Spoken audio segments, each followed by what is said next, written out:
महात्मा गांधी हे सगळ्यात मोठे उद्योजक होते। त्यांच्या उद्यमशील वृत्तीमुळे देशाला स्वातंत्र्य मिळण्यास मदत झाली। गांधीजींच्या उद्यमशील वृत्तीचा पैलू जैन उद्योग समूहाचे प्रमुख भवरलाल जैन यांनी जळगाव इथं पार पडलेल्या सरपंच महापरिषदेत उलगडला।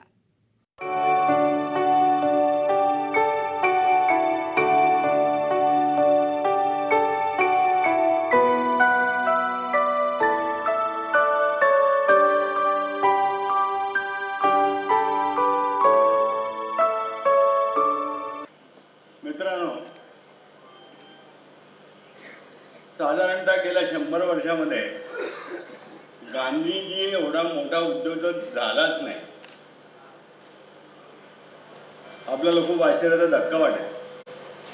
भाऊनी आता सांगितलं की त्याला कॅपिटल लागतं। खरं आहे, गांधीजींना तर एवढ्या मोठ्या देशामध्ये एवढ्या चळवळी निर्माण करायच्या होत्या। तुम्हाला असं वाटतं की ते बिना पैशाने झालं? नाही, बिना पैशाने मुळीच झालं नाही। जयप्रकाश नारायण खूप मोठे पुढारी होते।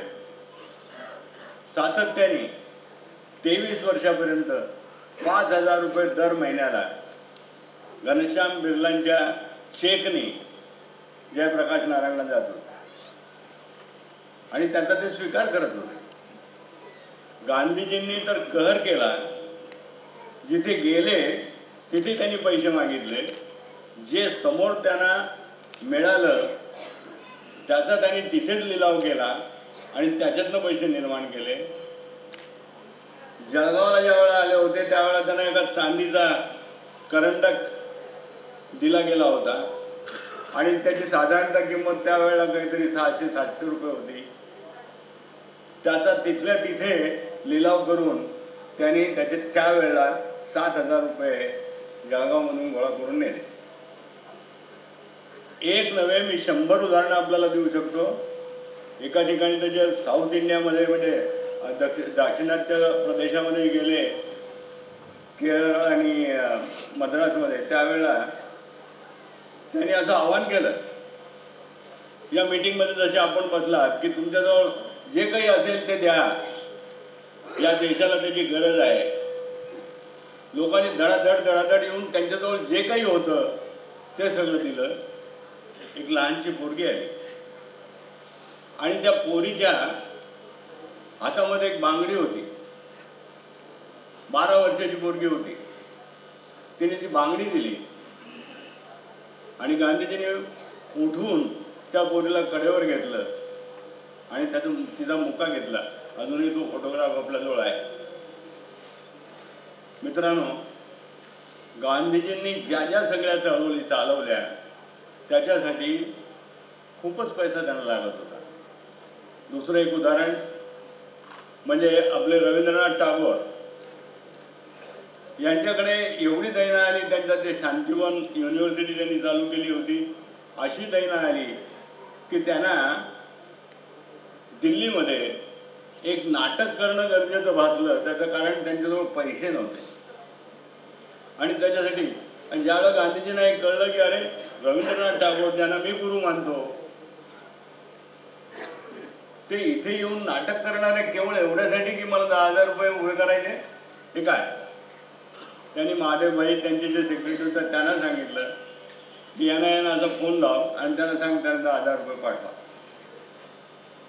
गांधीजींनी जे आश्रम चालवले त्या आश्रमांमध्ये अशी परिस्थिती एक वेळा आली, एक दिवस असा आला की जर आज पैसे आले नाही तर उद्या त्या आश्रमामध्ये जेवण मिळणार नाही, अशी परिस्थिती होती। परंतु सुदैवाने गांधीजींच्या एक माणूस गाडी घेऊन आला, कार घेऊन आला आणि त्यांनी 10,000 रुपयाच्या नोटा गांधीजींच्या हातात दिल्या, प्रत्यक्ष स्वतः गांधीजींच्या हातात दिल्या आणि आश्रम महिनाभर चालू शकला। तो माणूस एक भांडवलदारच होता, परंतु त्यांनी स्वतःचं नाव त्यांना सांगितलं नाही। ही गाडी कोणाची होती त्यांना माहिती पडलं नाही, शेवटपर्यंत माहिती पडलं नाही। ज्या वेळेला तो वारला आणि त्याचं चरित्र लिहिलं गेलं त्याच्यामध्ये हे लिहिलेलं आहे की तो माणूस मी होतो, मी 10,000 रुपये दिले। तर मित्रांनो, गांधीजींनी जी आपल्या सगळ्या जीवनाला एक वेगळी दिशा दिली, त्याच्या मागे त्यांची उद्योजकता हेच कारण आहे. उद्योजकताचा एक दुसरा अंग आहे आणि ते अंग हे आहे की ज्याच्याजवळ जे असेल त्याच्याकडून ते घेऊन एकाचे 10 करून ते जनतेच्या समोर मांडणं किंवा त्यांच्या कामासाठी किंवा आपल्या सोशल कामासाठी ते लावणं. गांधीजींनी नेमकं हेच केलं. वास्तविक पाहता जर कोणी धनवान असेल तर त्याच्याकडून धन घेतलं आणि ज्याच्याकडे बुद्धी असेल तर त्याच्या बुद्धीचा उपयोग करून आपल्या देशाला पुढे कसं नेता येईल, समाजाला पुढे कसं नेता येईल याचा उपयोग केला. प्रत्येक क्षेत्रामध्ये जिथे जिथे गांधीजींना ज्याची त्याची आवश्यकता वाटली, अगदी म्हणजे झाडू मांडणाऱ्यापासून लावून तर सगळ्या लोकांना त्यांनी कामाला लावलं. परिश्रमाची एवढी मोठी किंमत, परिश्रमाची एवढी मोठी आवड गांधीजींना स्वतः होती. त्यांनी खूप परिश्रम केले. तर उद्योजकता याच्या मागे हा एक दुसरा फार मोठं त्याचं अंग आहे की उद्योजक जर व्हायचं असेल तर तुम्हाला कठोर परिश्रम करणं हे प्राप्त आहे.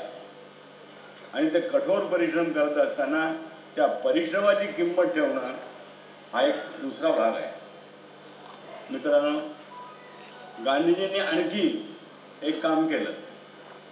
आपल्या देशप्रेमाच्या पोटी, देशभक्तीच्या पोटी त्यांनी इंग्रजांना ललकारलं आणि त्यांना सांगितलं की अरे, ललकारलं म्हणजे त्यांच्या भाषेत ते ललकारणं म्हणत नाही, ते नॉन कोऑपरेशन, म्हणजे आपल्याला असहकार करायचं आहे, असं आहे तसं आहे, त्याला गोंडच नाव आहेत सगळे.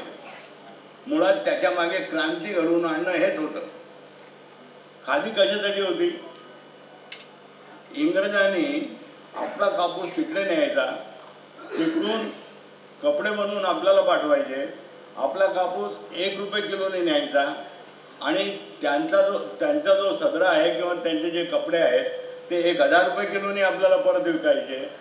हा धंदा इंग्रज करत होते आणि म्हणून हा देश कंगाल होत होता. ज्या वेळेला इंग्रज इथे आले त्यावेळेला या देशाचा व्यापार जगाच्या तुलनेमध्ये 30% होता, 30. आणि ज्या वेळेला इंग्रज गेले त्यावेळेला तो 3%वर आलेला होता.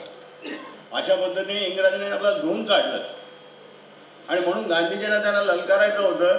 त्यांनी एक पर्याय उभा केला की तुम्ही स्वतःच्या हाताने हे बनवा आणि ही जर खादी तुम्ही करू शकलात तर तुम्हाला हे करायची गरज भासणार नाही, आपल्या देशाचा पैसा आपल्या देशात राहील. एवढा मोठा विचार करणारा हा उद्योजक होता, फार मोठा उद्योजक होता.